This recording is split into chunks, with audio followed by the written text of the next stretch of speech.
Alors, je suis Caroline Donnarumma, j'ai 44 ans. Le qui parle, ben, je ne sais pas qui va parler en fait. Devant, vous voyez, la caméra me fait me comporter un petit peu, je crois, comme un objet quantique, c'est-à-dire que des choses paraissent et d'autres ne paraissent pas.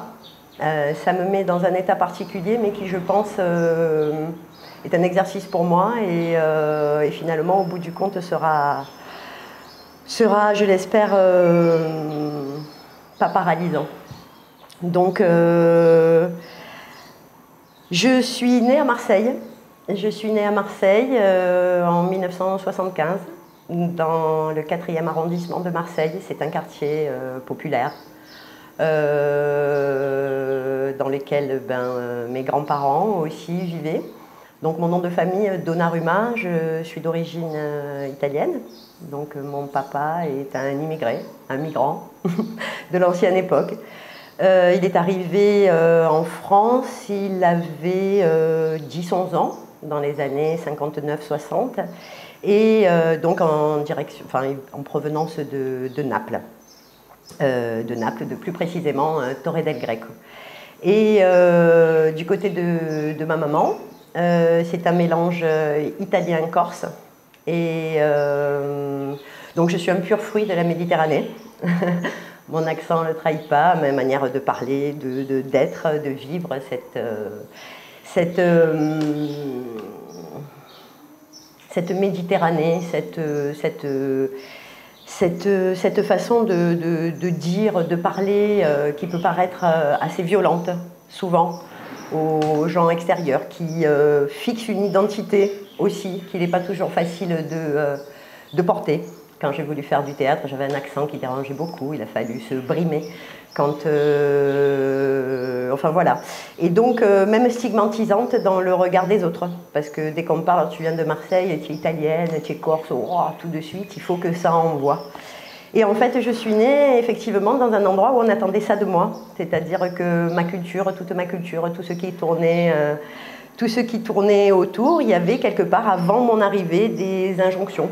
Donc je suis arrivée, je dirais un petit peu par accident, mais un accident arrivé sur Terre, parce que ma maman avait 19 ans quand je suis née. Et donc je suis un accident. Je suis un accident qui a été quand même assez bien reçu parce que ma mère a eu une tuberculose quand elle avait 14 ans. Et donc on lui a d'abord annoncé qu'elle allait mourir, hein, donc c'était pas super facile, une manière d'appréhender la vie comme ça à 14 ans un peu particulière. Et qu'elle serait ensuite, une fois qu'elle a vécu, qu'elle serait donc stérile et qu'elle ne pourrait jamais avoir d'enfant. Donc voilà, c'était un peu le cadeau, mais qui bouleversait beaucoup de projets. Parce que ma maman, voilà, venant d'un milieu aussi populaire, avait envie de manger la vie, rêvait de faire des études, rêvait d'être avocate des pauvres, elle disait psychologue, elle voulait faire de la criminologie. Donc je pense que dans sa vie de femme, j'ai quand même représenté un petit obstacle. D'autant que en face il y avait ce papa qui avait quelques années de plus qu'elle, qui donc italien, donc pareil, se présentait comme l'homme, le macho, hein, l'homme qui veut avoir sa femme à côté de lui, qui veut tout assumer, qui veut être fort, qui veut, voilà. Donc bon, pareil dans ce milieu-là, hein, enceinte pour pas être une fille perdue, c'est-à-dire plus précisément une pute, il a fallu se marier très vite. Donc ils se sont mariés, donc je suis un magnifique bébé de 3,5 kg, né à 7 mois. et donc voilà, un petit peu mes origines et pourquoi j'en parle, parce que justement la question qui je suis, d'où je viens, à l'âge que j'ai et à de nombreuses étapes de ma vie, a été essentiel de m'y replonger. On croit qu'on sait tout de nous, hein, on est prédisposé à arriver dans cet endroit où voilà. Et dire voilà, c'est mon père, c'est ma mère, ce truc, j'ai été élevée comme ça, et voilà ce que je sais, mais en vérité, on ne sait rien. On ne sait pas grand-chose, et pour ma part, je pense avoir vécu longtemps dans cette espèce de nébuleuse.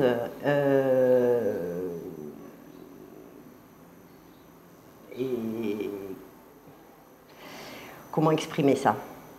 Donc je vais l'exprimer plus clairement en disant que dans le milieu où j'ai débarqué, les rôles, les genres étaient déjà très marqués.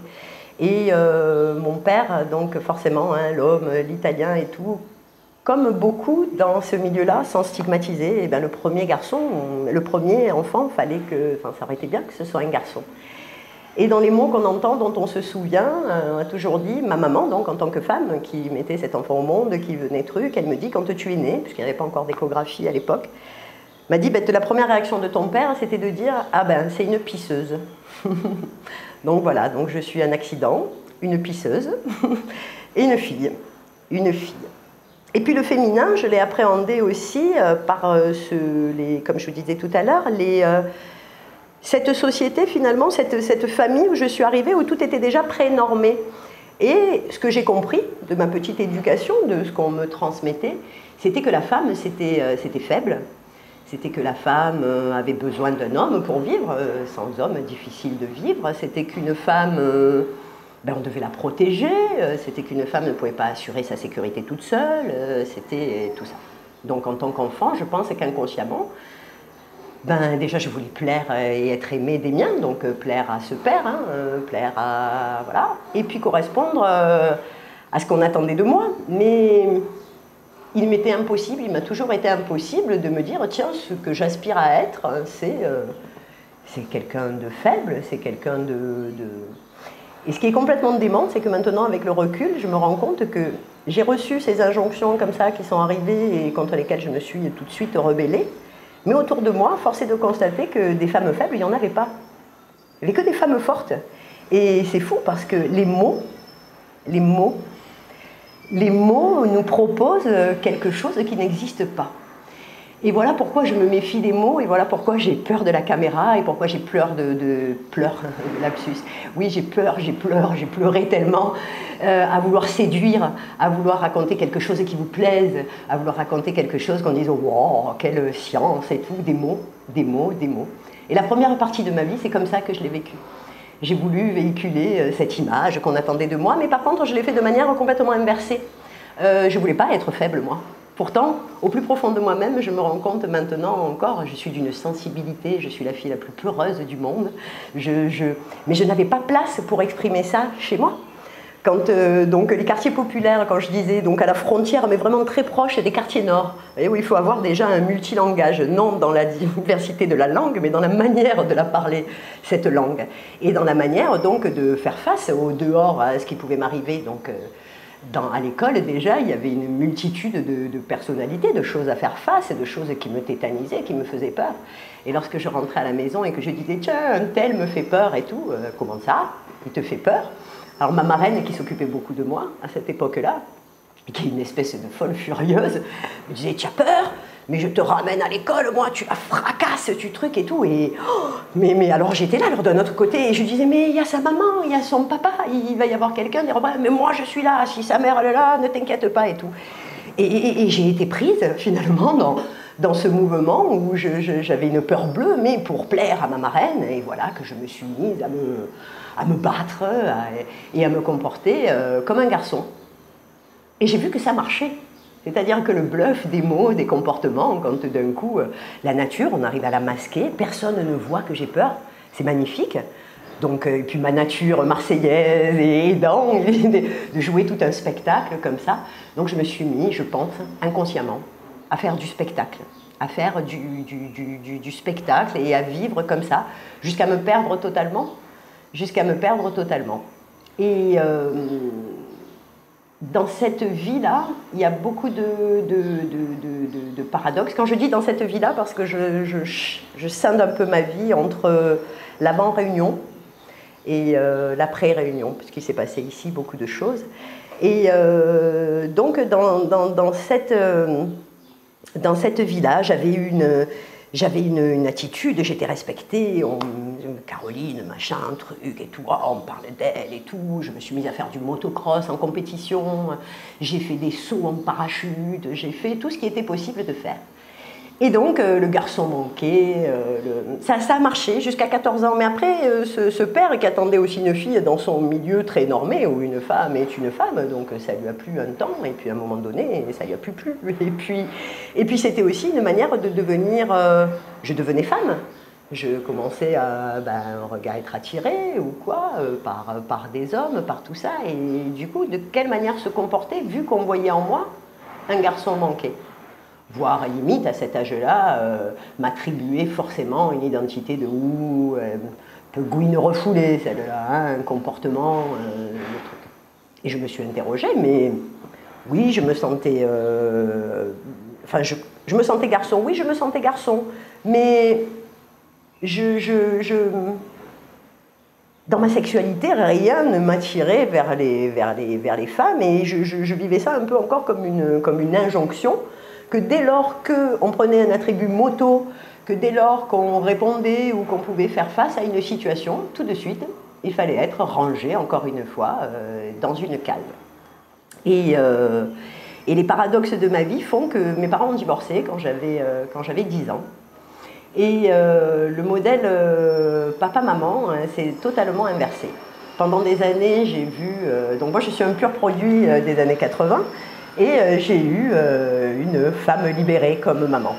Parce qu'elle n'a pas réussi, elle non plus, à rentrer dans ce cadre, finalement imposé par mon arrivée, par ce cadre strict que papa lui donnait, alors du côté de mon père, c'est rencontre d'un homme, on se marie, on ne divorce jamais, seule la mort peut nous séparer. Et j'ai une tante qui a perdu un oncle, une des sœurs à mon père, qui a perdu son mari à 40 ans, elle a 80 ans. Elle a été néant depuis dans sa vie, surtout pas tout ça. Donc dans ce milieu-là, maman, je pense qu'à un moment donné, elle n'a pas pu s'y faire. Bref, je ne vais pas rentrer dans les détails, mais ce qui est certain, c'est que j'ai vu ma mère collectionner les amants. J'étais comment vous dire, oui, j'étais là, j'étais présente, parce qu'encore une fois, je pense qu'à cette époque-là, on pensait que les enfants ne pensaient pas, ou qu'ils ne captaient pas tout ce non-dit du corps.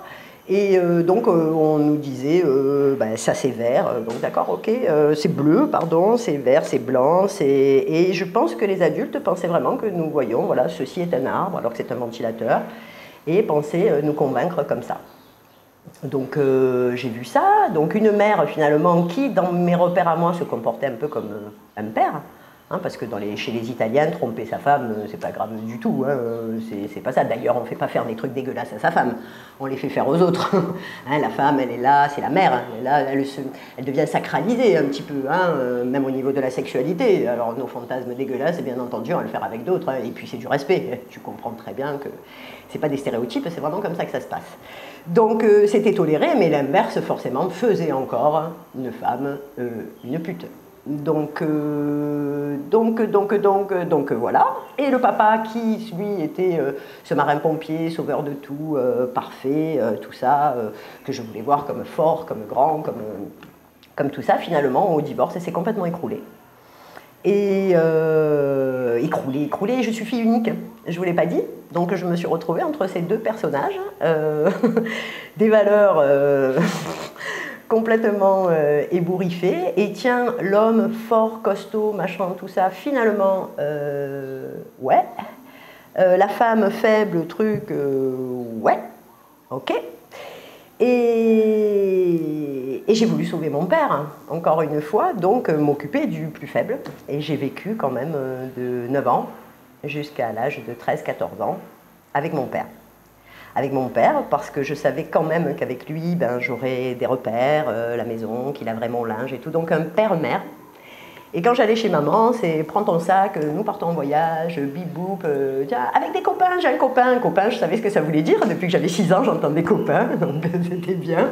Donc ok, elle pensait me persuader encore qu'elle avait des copains, et c'est super, donc chaque fois des aventures plus fantastiques les unes des autres, qui ont fait ma vie, qui ont fait beaucoup de bonheur et qui ont fait aussi beaucoup de souffrance.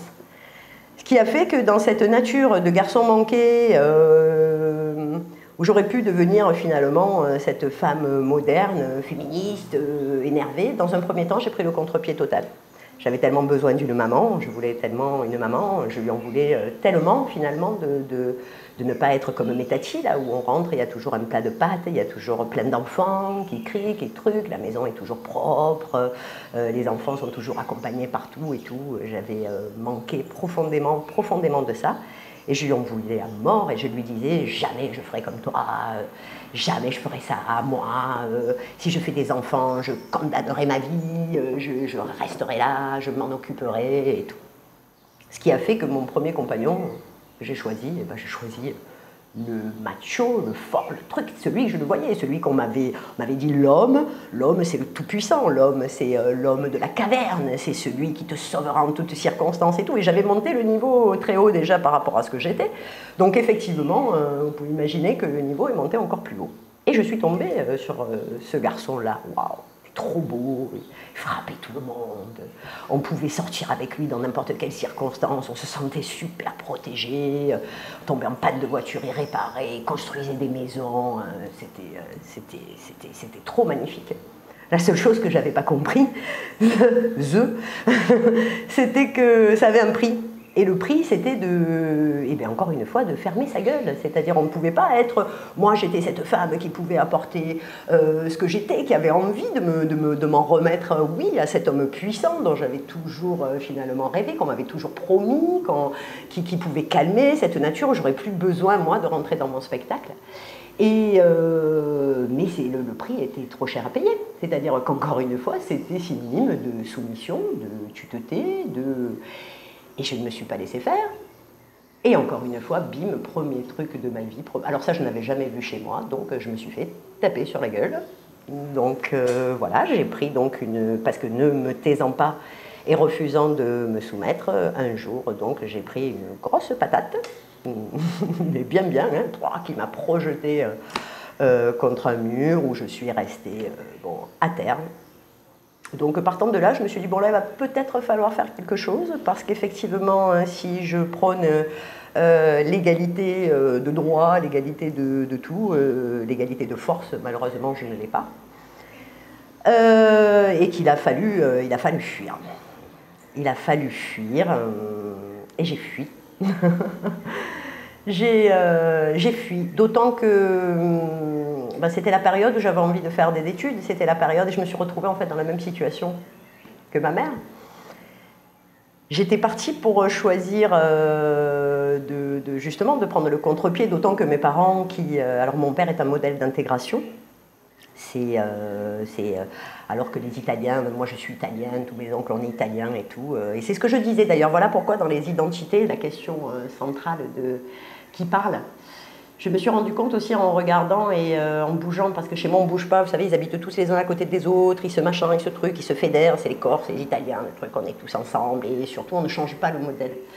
Et moi j'ai toujours été un petit peu le petit canard, le vilain petit canard, quoi, celle qui rentrait pas dans les cases, et à l'école aussi. À l'école aussi, c'était compliqué. La maternelle, avec ma marraine, les comportements, ma mamie qui s'occupait que de moi et qui disait oh, l'école, c'est pour ceux qui... La maternelle, là, c'est pour ceux qui n'ont pas de famille. Donc ma mère me déposait, elle venait me récupérer et tout. Je me suis fait virer 2 fois de la maternelle puisque je ne voulais pas y rester. La scolarité, le primaire a été, comme je vous disais tout à l'heure, ce rite initiatique de finalement devenir un homme un peu particulier. L'arrivée au collège pour me montrer quand même mon père et pour me dire quand même, il va falloir que tu rentres dans le cadre, n'a rien trouvé de mieux que de m'inscrire chez les sœurs et de me renfermer dans un collège où il n'y avait que des filles. Là, c'était super violent, super violent pour moi, d'autant que dans cette famille aussi d'Italiens et de gens très superstitieux, très croyants et très baptisés, j'étais aussi la seule qui ne l'était pas. Puisque maman, avec ses élans féministes et son envie d'être autre chose, avait dit « je veux que la petite choisisse quand elle sera grande et pas ». Donc je me suis retrouvée dans ce contexte où là, waouh, allez, ça y est, c'était plus le père, l'homme, c'était d'un coup Dieu le Père. Dieu le Père,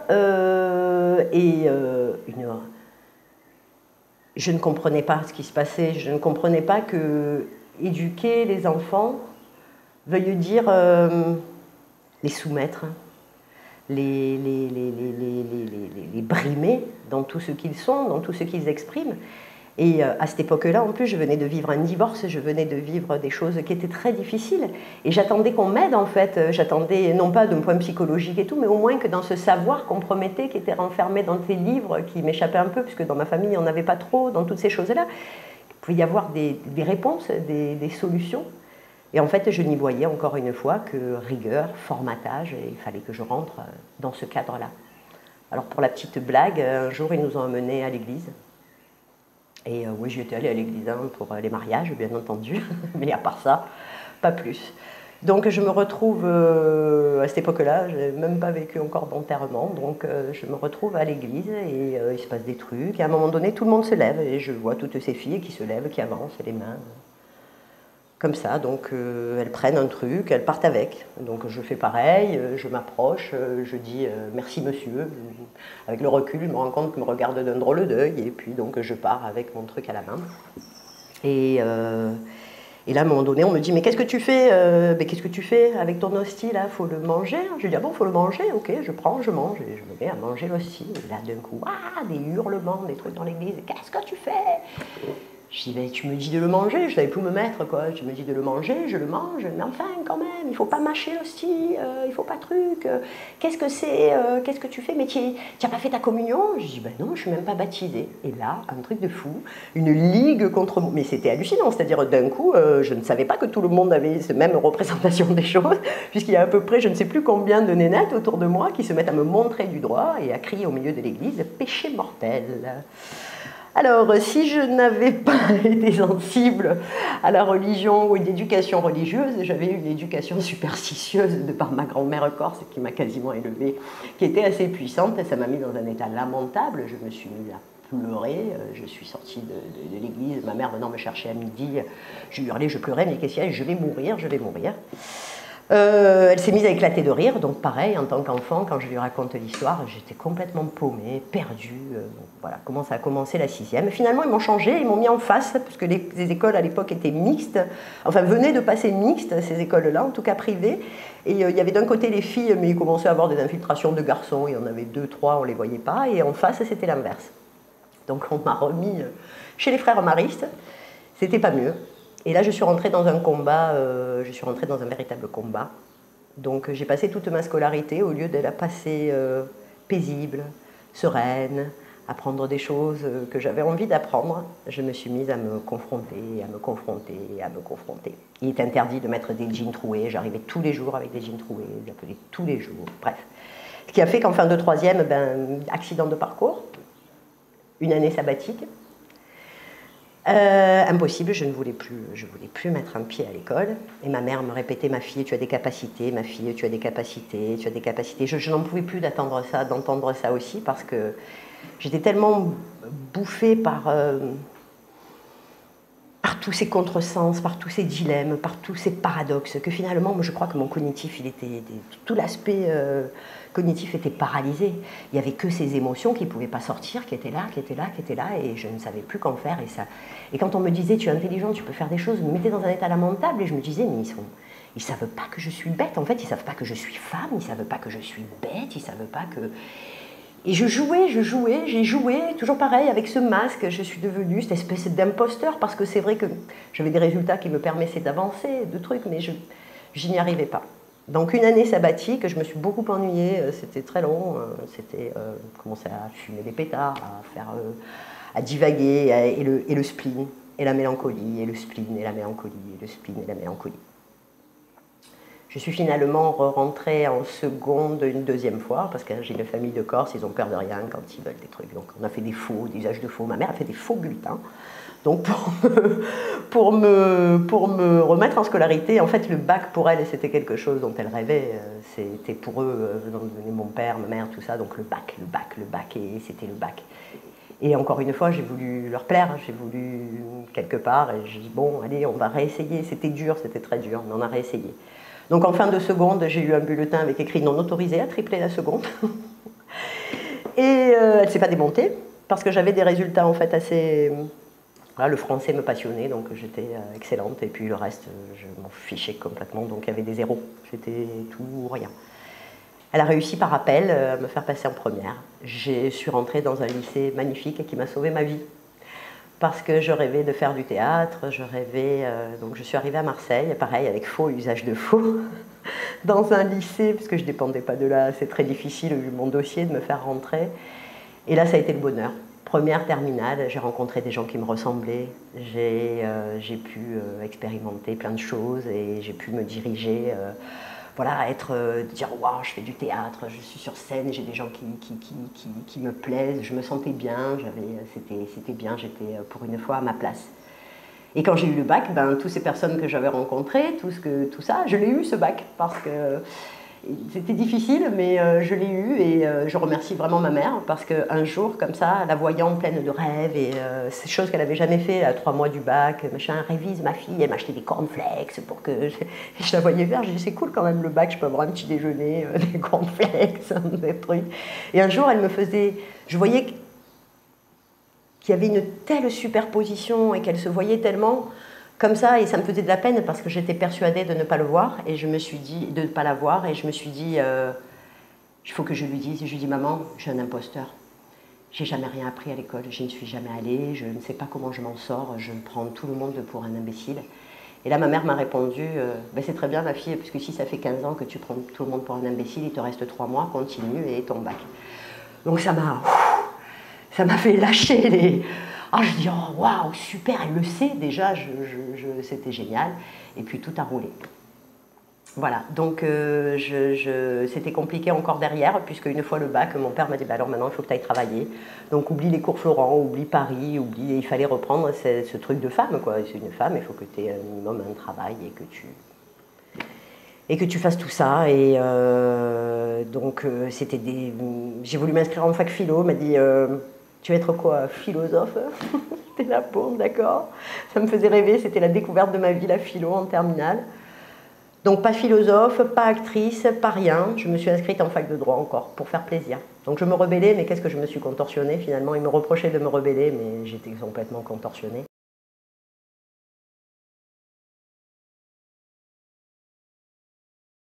Je parle de l'île de la Réunion.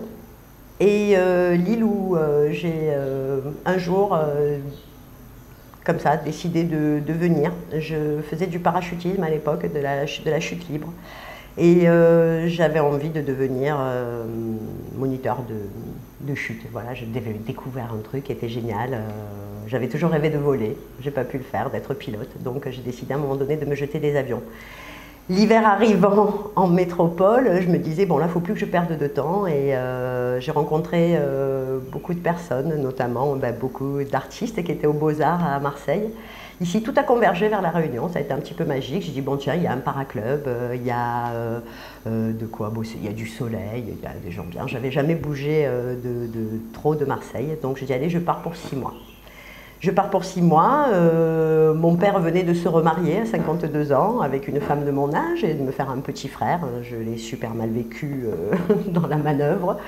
Je m'étais séparée donc, de mon gros macho, de trucs, il fallait que je change d'air et voilà. Je suis encore quand même passée pour la mauvaise fille qui à 25 ans partait comme ça faire quoi, abandonnant tout, famille, possibilité d'emploi. Je suis arrivée ici, waouh, deuxième naissance. C'est une renaissance parce que ce milieu-là, j'ai été longue pour la première question parce que je voulais vraiment montrer comment ce milieu finalement prolétaire, comment ce milieu strict, normé, malgré ce qu'on est au fond, ne permet pas de s'épanouir, et puis ne permet même pas de se voir. C'est-à-dire que je me rebellais, mais je ne savais pas contre quoi. C'était quelque chose à l'intérieur de moi qui se rebellait, mais je ne voyais pas contre quoi je me rebellais. Et la Réunion, c'est assez magique parce que je dis toujours, c'est l'inverse. C'est comme si on prenait finalement cette Corse-là et qu'on la retournait, toutes ces valeurs méditerranéennes de nous, de on dit, et ici on ne dit pas. Et on se bat, et ici, a priori, à première vue, on ne se bat pas. On est dans une ancienne colonie, pour moi on est toujours dans une colonie, et la colonisation elle ne se joue plus dans le corps, mais elle se joue dans la tête. Et là d'un coup, voilà ce qui est magique dans la rencontre avec l'autre, c'est parce que d'un coup ça m'a permis de me voir. En voyant l'autre, j'ai pu me voir moi. j'ai pu voir, il y avait quelque chose qui m'était... Je ne comprenais rien de la langue. Ces gens parlaient ne me ressemblaient en rien. Ils n'avaient pas la même couleur de peau que moi. Ils n'étaient pas, se comportaient pas comme moi. Ils ne parlaient pas comme moi. Et pourtant, tout me parlait chez eux. Tout me parlait, tout me parlait. Mais j'ai eu l'impression de replonger. C'était assez magnifique parce que je me suis dit, mais c'est une saucisse. Enfin, je veux dire... J'avais aucune idée, moi, ce que c'était de la Réunion avant d'arriver. Je voyais des vainés, enfin, le sable, les cocotiers, la mer, et je cherchais les ananas dans les arbres, c'est vous dire. Donc, je suis arrivée là, je ne savais pas, et puis, donc, sac à dos, rando, parachute, seule, pour une fois dans ma vie, et à l'aventure. Ici, plein de choses se sont mises à me parler, et notamment cet aspect superstitieux, ce syncrétisme. Et je m'en suis rendu compte quand je me suis mise à me moquer. Je me suis retrouvée formatrice ici. Là-bas, j'étais rien. J'étais voilà, une jeune qui avait tout raté, qui avait une scolarité chaotique, qui avait, oui, peut-être un petit potentiel et tout, qui n'avait pas validé son DEC de philo encore, parce qu'elle avait préféré partir à Las Vegas et l'opportunité s'était préparée. Enfin, chaque fois, je fuyais, j'arrivais jamais au bout de quelque chose. Je suis arrivée ici, je me suis mise au parachute, un peu au surf.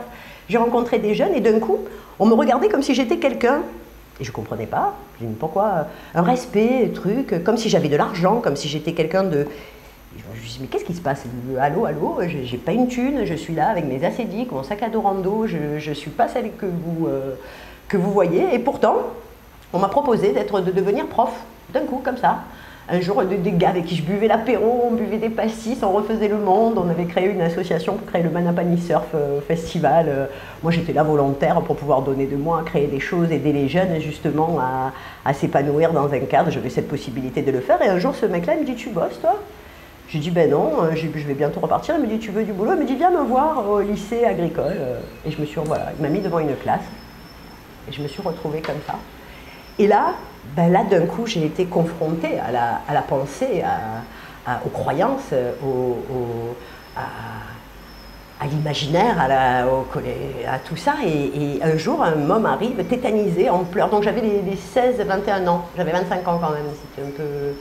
Avec que des garçons, très peu de filles, puisque c'était les CIPA, cycle d'insertion professionnelle par alternance, tous les virés de fin de troisième, donc ils me ressemblaient ces mômes. J'avais une envie folle de les aider, sauf que la langue était hermétique, on ne se comprenait pas.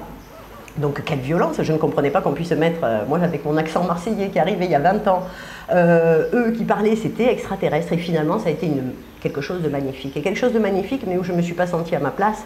J'aurais pu d'entrée là avoir le super salaire, me faire la carrière, et puis je disais mais non, tous les matins j'avais la boule au ventre, c'était de la psychologie, ils étaient illettrés, ils comprenaient rien, et je me suis dit mais qu'est-ce qu'ils ont fait à l'école jusqu'à maintenant? Et alors qu'ils avaient, pareil comme moi, je pensais qu'ils avaient des capacités phénoménales, mais quelle violence, qu'est-ce qui s'était passé? Comment ils pouvaient être dans cet état? Et voilà que la langue et tout. Donc j'ai démissionné au bout de 3 ans, et je suis retournée à la fac. Je suis retournée à la fac, j'ai d'abord fait une licence en sciences de l'éducation, je suis rentrée par validation d'acquis, ce coup-ci je l'ai validée, et puis j'ai enchaîné en faisant une maîtrise d'anthropologie, parce que c'était vraiment l'anthropologie et tout ça. Entre-temps, j'avais rencontré le papa de ma fille, qui était surfeur, et qui aussi bossait comme écrivain public sur ma fat. Et là, je suis arrivée à ma fat. Ah, ma fat. Quoi? Et là, d'un coup, tous ces non-dits, tous ces mots, toutes ces représentations, ma grand-mère, toute ma conscience collective s'est mise à me parler à l'oreille. Tous ces gens, et j'ai été reconnue, j'ai été adoptée, et j'ai fait un mémoire sur ma fat, je suis rentrée parce que je voulais, et c'est de là que la nature activiste, et c'est de là que le colonialisme, et c'est de là que tout ça m'a pété à la gueule, et où je me suis rendu compte que le colonialisme, il n'était pas là où on l'attendait, le colonialisme, il était là. Et celle qui était colonisée, c'était moi. Et qu'est-ce que c'était qui colonisait? C'était cette éducation que je voyais comme émancipatrice, qu'on m'avait toujours promis comme étant émancipatrice, comme étant le moyen. Ma mère, la culture pour s'en sortir. Moi, c'est pareil, genre, oh mon Dieu, si je fais pas ça, je vais rester dans ce bas milieu, je ne m'élèverai pas si je fais pas d'études, si je fais pas tout ça. Et des idées, des mots, des concepts, une colonisation. Et là, je me dis, et la colonisation par le judéo-christianisme, là, pareil, qui m'a pété à la gueule et qui m'a mis dans une haine. Ces gens-là que je voyais coincés dans des situations, dans des croyances qui finalement les aliéner. Au départ, première vue, vue par mon œil de colon blanc, je me disais, mais c'est pas possible. Comment on peut, par exemple, je travaillais sur la question de l'école et je me suis dit, alors d'accord, aucun Mafaté n'a le bac, hein, on va prendre des statistiques, les Mafatés sont 70% au chômage, mais ça voudrait dire quoi, que les Mafatés sont plus cons que les autres? Non, je ne pouvais pas me satisfaire de ça. Et je me suis rendu compte qu'ils n'étaient pas plus cons que les autres, mais que par contre, c'était une manière totalement différente de la mienne, de la nôtre, de la manière dont j'ai été moi éduquée, de se rebeller. C'est-à-dire, Mafat, quand on réussit, qu'on a un bac, il faut en sortir. Donc il faut sortir de cet univers, il faut sortir de ces représentations, il faut aller dehors. Et ici, j'aime beaucoup une phrase, parce que quand on est heureux, on dit « nous les en l'air ». Et à Mafat, et quand on est triste, on dit « nous les dans le fond ». Et bien à Mafat, ils sont en l'air dans le fond.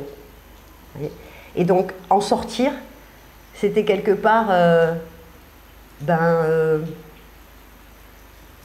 sortir de tout ce qu'on leur avait appris. Ils n'avaient pas d'armes pour le dehors.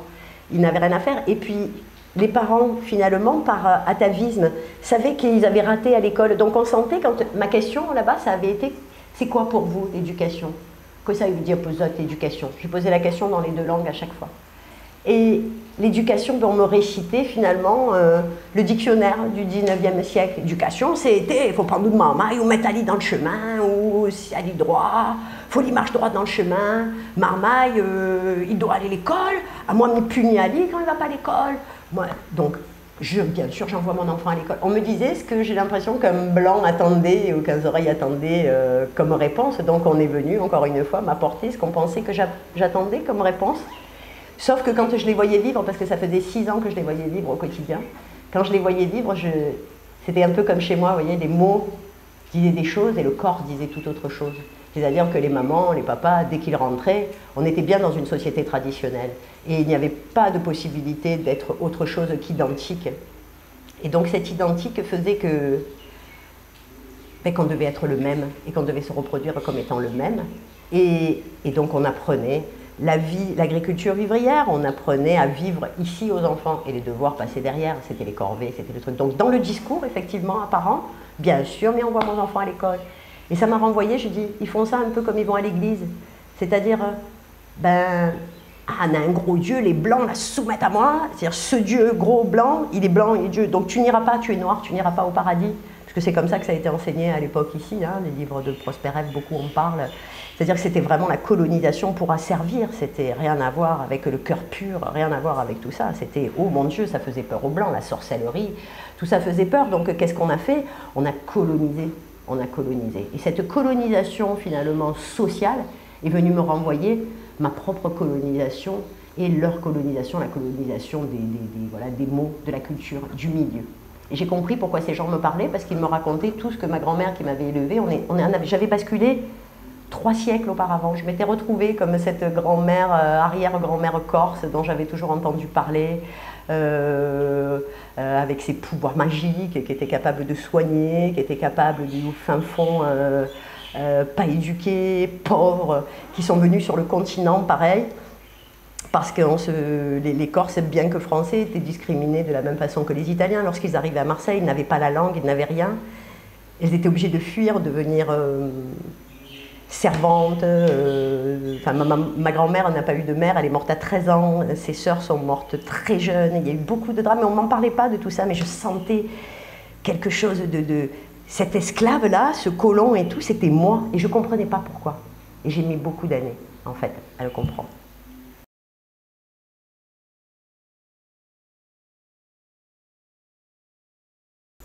Alors mes actions, oui mes actions, elles sont, c'est intrinsèquement lié, elles sont à la fois personnelles et collectives, parce que comme je vous le disais tout à l'heure, cet œil-là, cette chose qui nous regarde,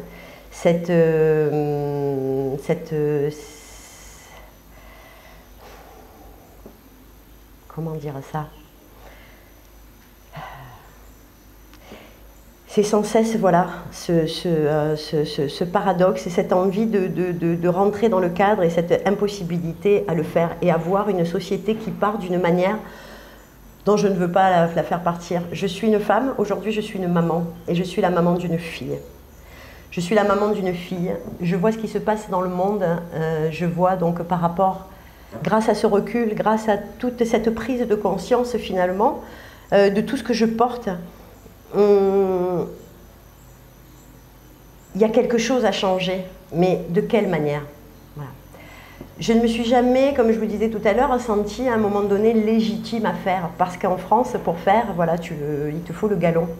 Ce galon-là, je ne l'ai jamais eu. Mais je ne l'ai jamais eu aussi parce que j'ai toujours eu beaucoup de mal à choisir. Je pouvais faire tellement de choses que finalement, je ne comprenais pas pourquoi il fallait rentrer là ou là ou là. Moi, j'avais envie de faire plein de choses.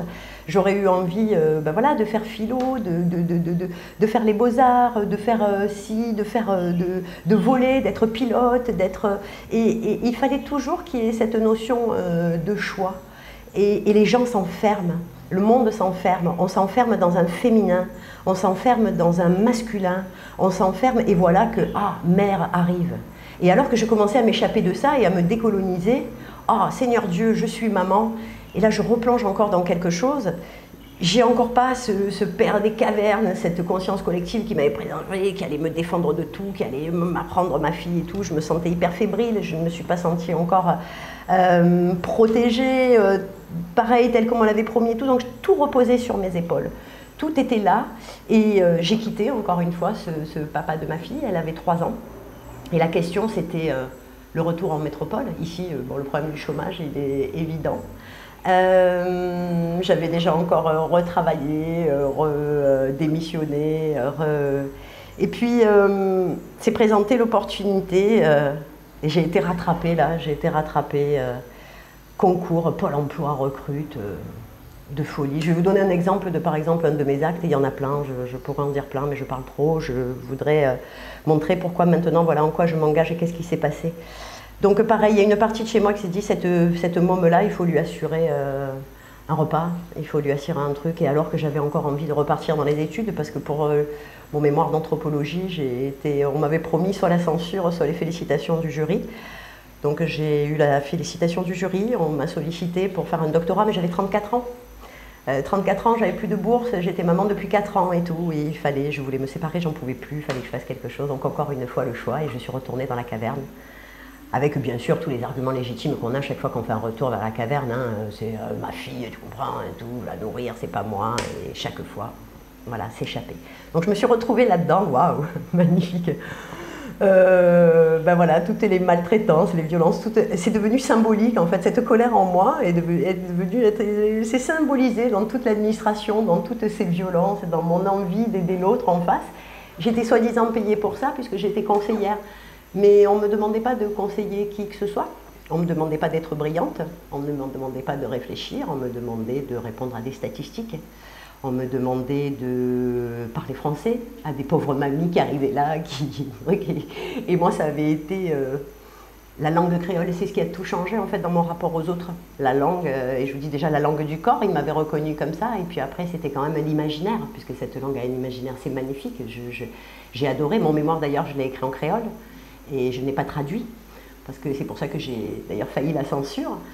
Tous les entretiens n'ont pas été traduits parce que je voulais que les gens comprennent qu'il fallait faire ce que j'avais fait pour entrer dans cet univers, c'est-à-dire il y avait 6 ans derrière, le mémoire il dure 1 an, mais il y avait 6 ans de travail, il y avait une connaissance de tous ces mots, de ce qu'ils supposaient, de ce qu'ils voulaient dire, de tout ce non-dit. Et donc ce travail était, on ne peut pas comprendre, on ne peut pas traduire le créole comme ça de manière aussi froide, et en tout cas moi je n'avais pas la possibilité. Et je le ressentais plus que ce que je pouvais le traduire.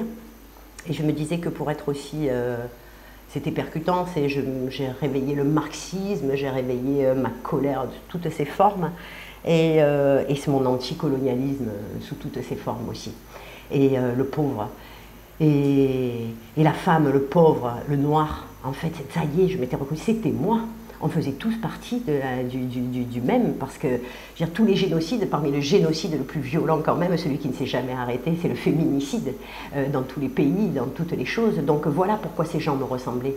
J'ai été esclave, j'ai été colonisée, j'ai été par mon féminin, par le milieu d'où je venais, parce que moi je ne m'étais pas rendu compte quand j'étais enfant que j'étais pauvre, on m'a tout donné. Enfin que j'étais pauvre, j'étais pas pauvre moi. Mes privilèges, j'ai grandi riche, on m'a gâté, on m'a tout donné, j'ai jamais manqué de rien. Au contraire, les parents qui manquent veulent donner. Et finalement, ici, tout me parlait. Et là, j'étais là pour pouvoir aider les gens. Le travail, j'avais toutes les solutions, j'avais repris toutes mes études. Pour une fois, j'avais la compétence, j'avais tout, je pouvais tout faire. On m'empêchait de travailler. J'ai essayé d'expliquer parce que je ne vais jamais la faire. Je pense toujours, moi, qu'en expliquant les choses, qu'en prenant du temps, qu'en tout ça, je vais arriver à convaincre. Et j'essayais voilà, cette nature violente, je l'avais mise de côté. Et ça n'a pas été possible, ça n'a pas été possible. Et toujours des hommes qui viennent, qui s'opposent. Et là, j'ai rencontré, pareil, le pervers narcissique dans toute sa splendeur, même si c'est à la mode. Mais dis donc, quand on fait face et qu'on dit non, là, je suis rentrée dans quelque chose d'hallucinant, un combat, des choses tellement perfides, horribles, qui me mettaient hors de moi. Des collègues qui pleuraient tous les jours, parce que moi, je lui faisais face à cet homme. J'arrivais, je lui disais non, c'était rentré un jeu, j'avais l'habitude, j'ai repris mon masque de Caroline, qui ne voulait pas, de toute façon. Pour travailler, je faisais du faux, de l'usage de faux, parce que les gens qui se déplaçaient des fois sortir de Mafat ou je ne sais où pour que je ne leur apporte rien, mais qui viennent cocher un entretien alors qu'ils n'ont pas d'argent, qui n'ont pas de moyens de se déplacer, et surtout que je ne peux rien faire pour eux. Je trouvais ça d'une violence, on essayait. Alors entre les beaux discours qu'on nous servait et ce qu'on nous proposait, j'ai proposé des choses, et un jour il y a eu le mail de trop. Le mail de trop avait quand même toujours cette épée de Damoclès. Alors, il faut que tu nourrisses ta fille, il faut que tu fasses le truc, le crédit de la voiture. C'était trop fort. Et voilà, performance, comme j'en ai fait beaucoup, souvent, en conscience, c'était en conscience, parler le même langage des autres. Donc j'ai dit stop, je me suis levée, j'ai pris les ordinateurs, j'ai lancé les ordinateurs, j'ai tout pris à coups de pied, je me suis mise à pousser des cris, des horreurs, comme on peut les faire à la limite des quartiers nord de Marseille, de l'autre côté. Des gens me regardaient, certains m'applaudissaient, je ne comprenais pas ce qui se passait. Et je me suis fait sortir par les pompiers. Ça fait 2 ans que je suis en accident de travail. C'est un combat aussi. C'est un combat parce que ce combat, ça a fait que d'autres ont parlé après. D'autres, l'agence, ce directeur. J'ai montré à des personnes que oui, seul, on peut faire quelque chose. On peut toujours faire quelque chose. Et en fait, dans ce que je veux donner, que ce soit à mes amis autour de moi, c'est comprendre qu'on peut faire quelque chose et montrer là qu'on peut aider tout seul, sans rentrer dans un collectif, sans appartenir à si... Bien sûr que je rêvais d'être artiste et de faire des choses, mais je ne me sentais pas légitime. Et finalement, qui on va toucher? Je suis souvent frustrée par ces milieux. Ça m'embête. Ça m'embête parce que c'est en vase clos. Encore une fois, tout le monde parle le même langage. Alors que pour moi, l'artiste, c'est de la politique.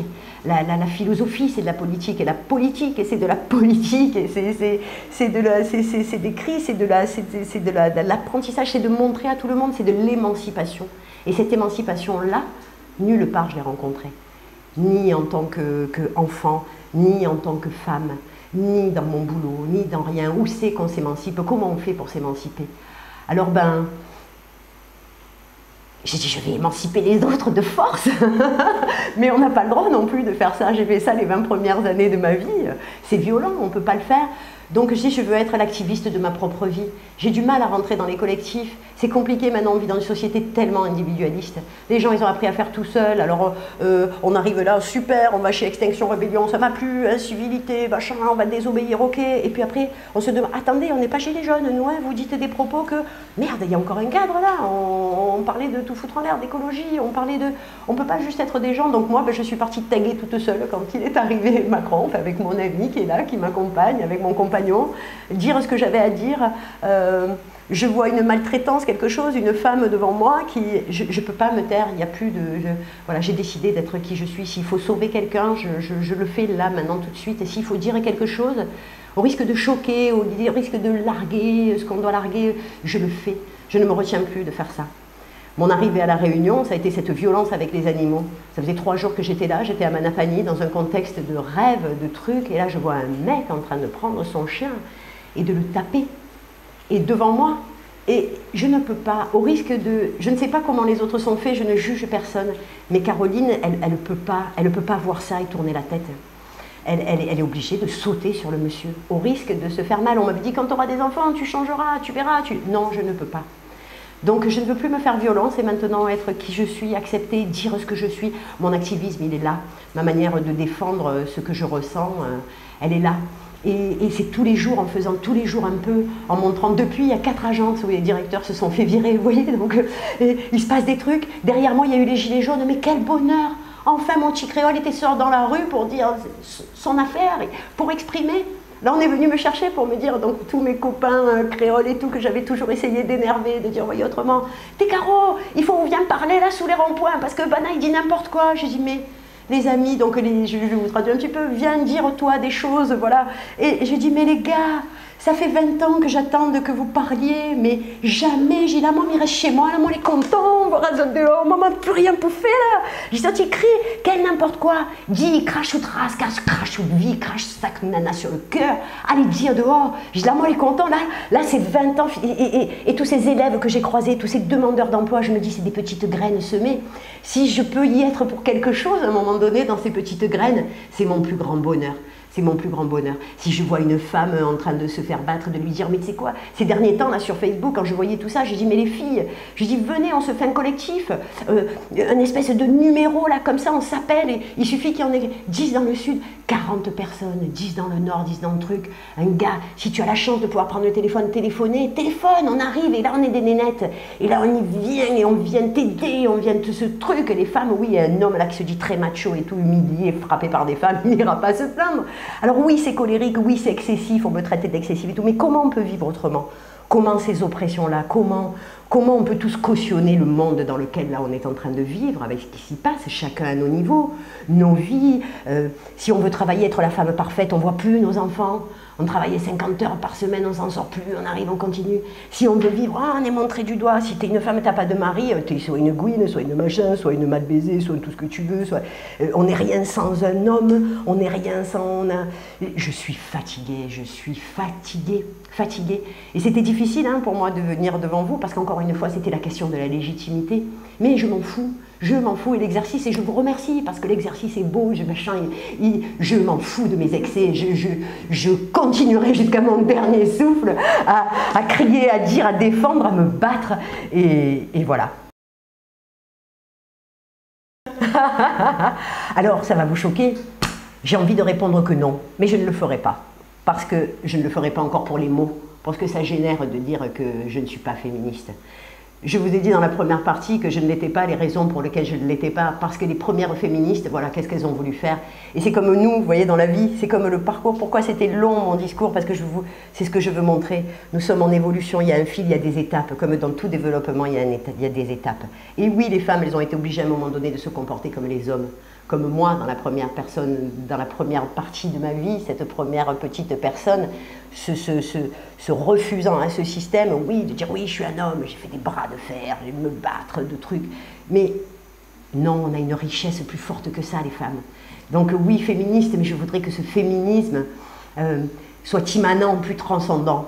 Il n'y a pas longtemps, j'ai mon chéri ce coup-ci, là le nouveau, il ne sait pas encore tout, il ne se rend pas compte qu'il est macho dans ses trucs, mais quand même il fait des efforts, il y a un conditionnement qui est tellement fort. Donc dans ce culte-là, ces derniers temps, j'ai envie de vous dire, je ne suis pas féministe, j'ai envie de crier, je suis une sorcière, le nouveau, c'est à la mode, mais moi ça me parle parce que ce sont mes racines. C'est tout ce qu'on a essayé de discriminer, de lever ce pouvoir aux femmes. Et a priori, dans les généalogies et dans la culture, j'en suis l'héritière. Donc oui, je veux être cette sorcière, je veux être...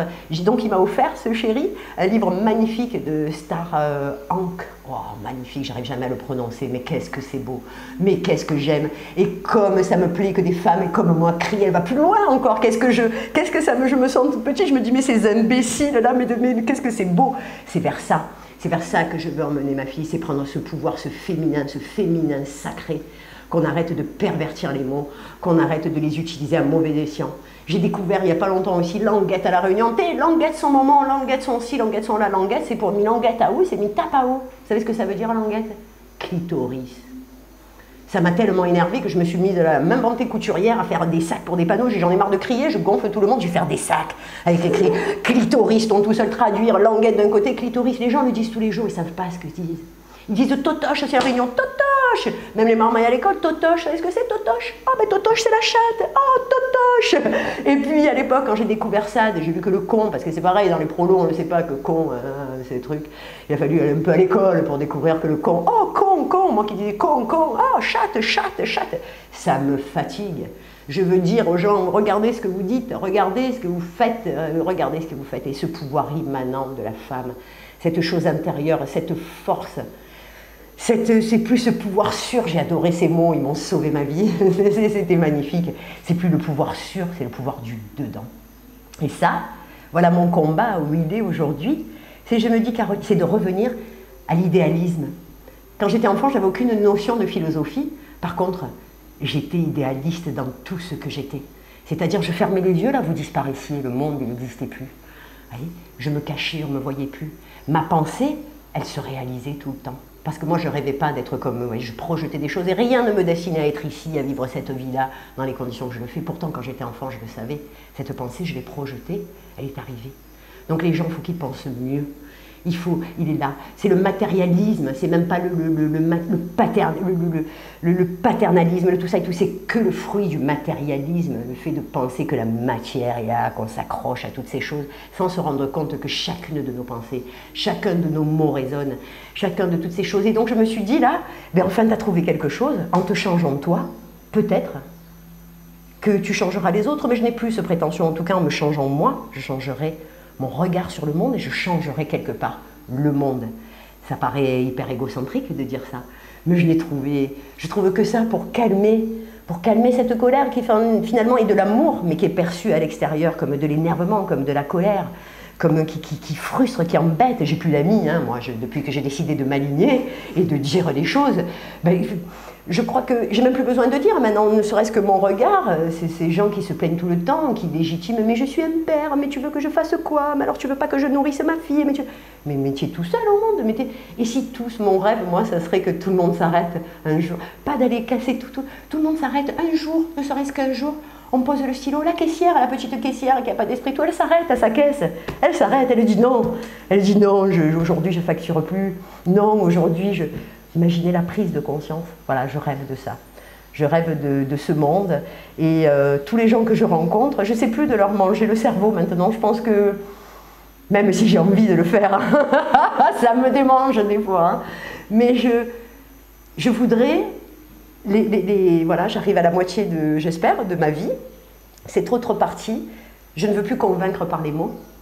Pourtant, je parle beaucoup. C'est mon progrès, j'espère que j'aurai le temps de le faire. C'est convaincre parce que je suis. Juste parce que quand on me regarde et qu'on voit ô combien, finalement, dans cette nouvelle perspective, et me décoloniser, dans l'espoir de décoloniser le monde, ou au moins ma manière de regarder le monde.